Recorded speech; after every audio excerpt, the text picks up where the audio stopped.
You've been told that psychological healing transforms you into something gentle, something open, something that radiates unconditional acceptance toward everyone who crosses your path. This is a comfortable lie. Carl Jung spent decades documenting what actually happens when an empath integrates their shadow, and the reality is far more severe than the mythology suggests.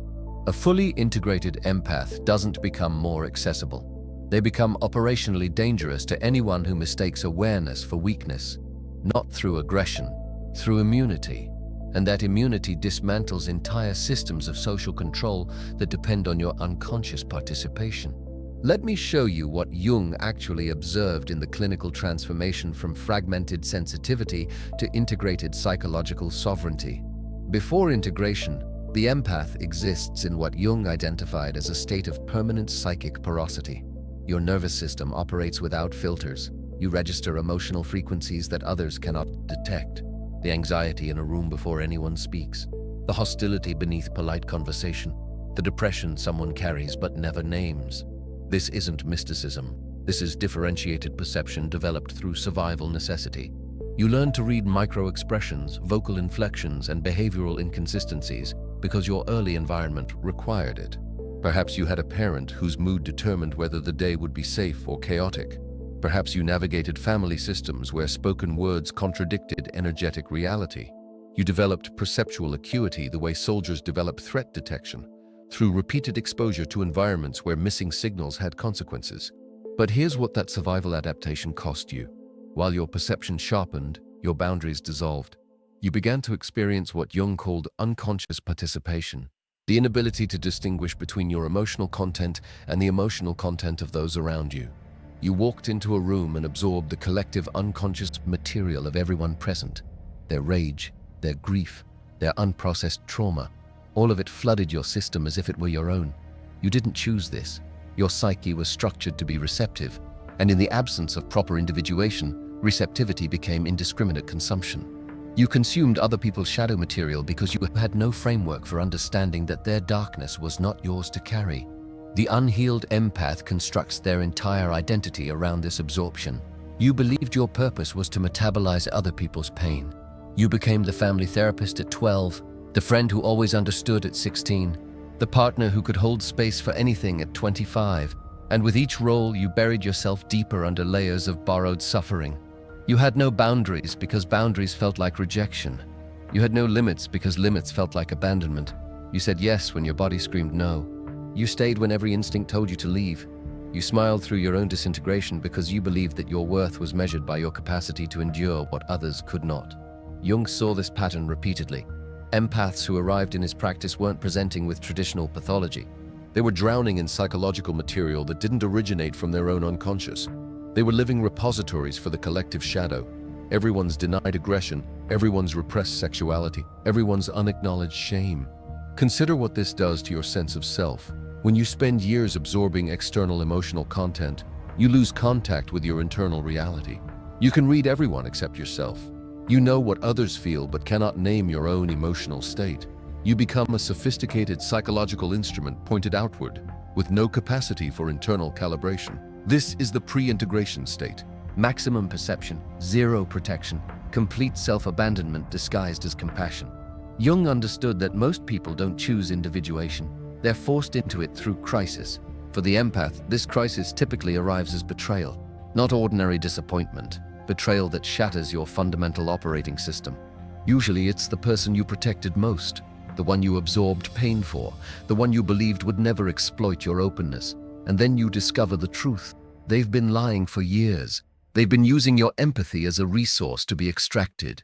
They never saw you as a person, only as a function they could exploit. This moment is critical, not because it breaks you, because it forces a choice that can no longer be delayed. You can continue absorbing, continue explaining away what you know to be true, continue overriding your perceptual accuracy to maintain the relationship, or you can trust what you've always known but refuse to acknowledge. Jung called this the encounter with the shadow, but for the empath, it's more specific. It's the moment you confront your own denied aggression, your suppressed rage, your capacity for severance. All the qualities you've labeled as cruel or selfish or wrong, these are the aspects waiting in your shadow. And integration requires that you claim them. This is not a gentle process. You don't integrate your shadow through affirmations or therapy exercises. You integrate it through acknowledging that you've been complicit in your own dissolution. That every time you override your instincts to preserve someone else's comfort, you commit an act of self-violence. The breaking point is when you stop committing that violence, when you look at the person who betrayed you and feel nothing. No desire to fix them, no need to understand them, no impulse to absorb their guilt or shame or justification, just clarity. Cold, precise, unshakable clarity. What happens after the breaking point is not what the self-help industry describes as healing. You don't return to a state of openness. You don't become more trusting. You don't soften. You sharpen. Integration means taking every quality you suppressed and bringing it into conscious operation. Your intelligence, your capacity for ruthless assessment, your willingness to let others fail, your ability to walk away without explanation, your skill at identifying manipulation before it fully forms. These aren't dark qualities. They're operational necessities you were taught to view as character defects. And the moment you stop viewing them as defects, everything changes. Jung documented 3 distinct stages in this transformation. Each one builds on the previous. Each one requires that you abandon another comfortable illusion about who you're supposed to be. Stage 1, the cessation of absorption. The first stage is simple. You stop being a receptacle for other people's emotional waste. This sounds obvious, but the mechanism is specific. You develop what Jung called conscious differentiation, the ability to observe emotional content without internalizing it. Someone projects rage at you. Previously, you absorbed it, questioned whether you caused it, tried to fix whatever you believed you'd broken. Now you observe it. You recognize it as their emotional content. You see the projection mechanism operating in real time, and you don't take it in. This creates what looks like mirroring but functions as deflection. Their emotional content bounces back to them. They're forced to hold what they're trying to give away. And most people cannot tolerate this. They escalate. They accuse you of being cold, distant, not the person you used to be. They're correct. You're not the person you used to be. That person was unconscious. This stage destroys guilt manipulation immediately. When someone tries to make you responsible for their emotional state, and you simply observe the attempt without accepting the responsibility, the entire manipulation collapses. They're holding guilt with nowhere to put it, and you're watching them struggle with it, unmoved. This isn't cruelty. It's the natural consequence of consciousness meeting unconsciousness. When you stop participating in someone's projection, they must face what they're projecting. The second stage introduces something that disturbs people who believe empaths should be universally available. You become selective, aggressively selective. You apply differentiated perception to determine who deserves access to your internal world. This is not the same as building walls. Walls are defensive. Selectivity is strategic. You're still capable of profound presence, still capable of holding space for genuine pain, still capable of deep relational connection. But now these capacities are reserved for people who demonstrate reciprocal consciousness, people doing their own psychological work, people who respect boundaries without testing them, people who can sit with their own discomfort without making it your responsibility. For everyone else, you become inaccessible, not hostile, not reactive, simply unavailable. The empath who used to be an open door becomes a threshold with conditions. And those conditions are non-negotiable. You don't explain them. You don't defend them. You don't soften them to make others comfortable. You simply operate from them. This is where the distinction between nice and kind becomes operationally important. Nice is conflict avoidance. Kind is clarity, even when clarity creates discomfort. The integrated empath stops being nice. They become kind in ways that most people experience as harsh. Kind enough to let someone face consequences. Kind enough to refuse enabling. Kind enough to say no without apology or explanation. Kind enough to end relationships that exist only through your self-abandonment. This selectivity isn't based on judgment. It's based on pattern recognition. You've observed how certain personality structures operate. You know the trajectory. You can predict outcomes because you've watched the same patterns unfold across dozens of relationships. You don't need months to determine if someone is operating from integrity. You know within the first 3 interactions, not through intuition in the mystical sense, through data, through the massive unconscious database you've been building since childhood. The third stage is the one that would genuinely unsettle you if you understood its implications. Because by this point, You've become what Jung called psychologically differentiated to a degree that most people never reach. You're not just empathic, you're predictive. Think about what you've actually been doing all these years. Every time you absorbed someone's emotional state, you were logging data. Every time you read a room, you were cataloging patterns. Every time you sensed someone's intent before they acted on it, you were building a predictive model of human behavior. The unhealed empath collected all this data, but felt guilty about using it. You second-guessed your assessments. You told yourself you were being judgmental when your instincts identified danger. You overrode your internal warning systems because doing so seemed more compassionate. But the integrated empath trusts that database completely. When every part of your system signals deception, you don't need external validation. You don't need proof. You already know, and you act accordingly. This is what makes the healed empath operationally dangerous. You see the game before it starts. Someone sits across from you, and within seconds you know. You know they're lying about where they were. You know they're about to make a request designed to obligate you. You know they're setting up manipulation several moves ahead. You know because you've seen this exact sequence before. The micro-expressions don't lie. The vocal patterns don't lie. The behavioral rhythms don't lie. This is differentiated perception at full operational capacity. You're processing psychological and emotional information at a level most humans never develop. You have a framework built through years of survival necessity that now functions as a sophisticated detection system. And here's the critical element that separates the integrated empath from the manipulator. You could use this knowledge destructively. You understand manipulation mechanics better than most narcissists. You know exactly which vulnerabilities to exploit, which fears to activate, which wounds to target. You have the complete blueprint, but you choose not to deploy it. Jung spent considerable time analyzing why some individuals integrate their power benevolently while others weaponize it. He concluded that the difference is conscious ethical choice. The integrated empath makes a daily decision to use their capabilities for protection, not domination. You see the shortcuts. You recognize that your understanding of human psychology gives you unfair advantages in nearly every interaction. But you refuse to take those advantages, not because you lack the capacity, because you've developed something more sophisticated than tactical skill. You've developed integrity. This is what Jung meant by individuation. You've integrated both light and shadow. You have the capacity for profound compassion and ruthless precision. You can be gentle or severe depending on what the situation requires. You're no longer limited to one mode of being. When you complete this integration, something happens that extends beyond your individual psychology.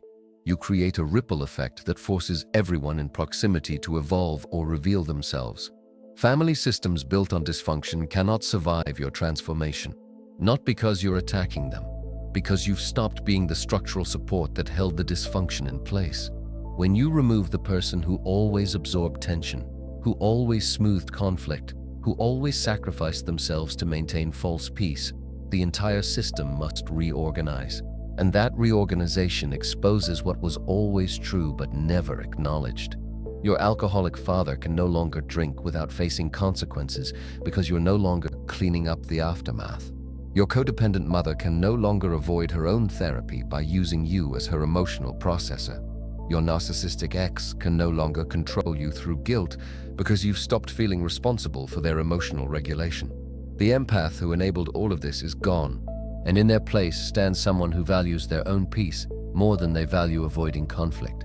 Some relationships deepen. The people who respect your transformation, who feel inspired rather than threatened, who start doing their own work. These connections become more authentic than they ever were before. But others disintegrate, and they disintegrate loudly. The people who benefited from your unconsciousness will rage. They'll recruit allies. They'll construct narratives where you're the problem. Because if you're the problem, they don't have to change. This is where your real power shows. You don't defend yourself. You don't explain. You don't try to convince anyone of your worth. You observe. You watch people reveal their true nature through their reactions, and you make decisions based on what you observe. Not with anger, not with bitterness, with clarity. This is conscious participation. You engage with reality as it exists, not as you wish it existed. You see people clearly. You accept them as they are. And you choose relationships based on that clear seeing. No more potential. No more hoping people will change. No more sacrificing yourself for connections that drain rather than nourish. What you become after full integration is what Jung called the individuated self. Someone who has descended into their own darkness, integrated what they found there, and emerged with capabilities that most people never develop. You're no longer afraid of profound loss because you've already lost the version of yourself that needed to be everyone's savior. You can let go of anyone who doesn't align with your truth, and that freedom makes you magnetic to conscious people and repulsive to unconscious ones. Your sensitivity isn't a weakness. It never was. It was a sophisticated perceptual system waiting to be combined with boundaries, wisdom, and self-trust. You're not less sensitive now. You're consciously sensitive, and that consciousness transforms sensitivity from vulnerability into tactical advantage.